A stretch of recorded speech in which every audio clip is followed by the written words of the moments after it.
Gymkhana Telugu dubbed movie, మలయాళంలో అయితే అలప్పుల జిమ్ఖానా. ఇంక ఈ మూవీ చూసాక నాకెలా అనిపించిందంటే యావరేజ్, జస్ట్ టైం పాస్ అయిపోయే మూవీ.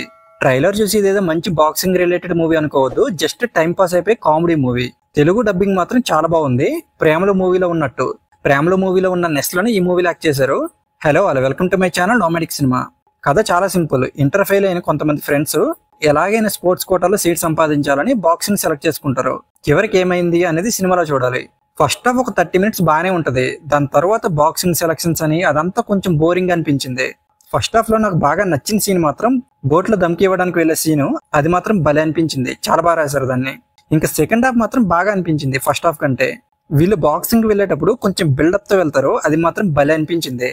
ఇంకా బాక్సింగ్ రింగ్ లో ఫైట్స్ కూడా బాగానే ఉన్నాయి. మెయిన్ గా చిరుత అండ్ నటాసా ఫైట్స్ మాత్రం చాలా బాగున్నాయి. ఆ ఫైట్స్ లో వచ్చే మూవ్స్ మాత్రం భలే ఉన్నాయి.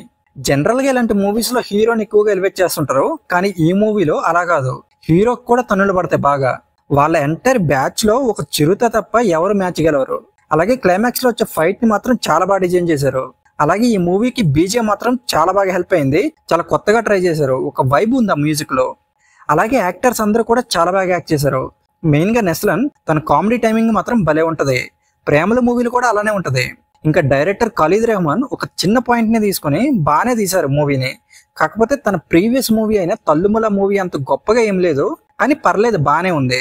కొన్ని పోర్షన్స్ ని బాగానే డీల్ చేశారు. ఈ మూవీకి ఒక డిఫరెంట్ వైబ్ వచ్చేలా చేయడంలో మాత్రం సక్సెస్ అయ్యారు. ఇంకా ఓవరాల్ గా మూవీ గురించి చెప్పాలంటే జస్ట్ టైం పాస్ అయిపోయి కామెడీ ఎంటర్టైనర్.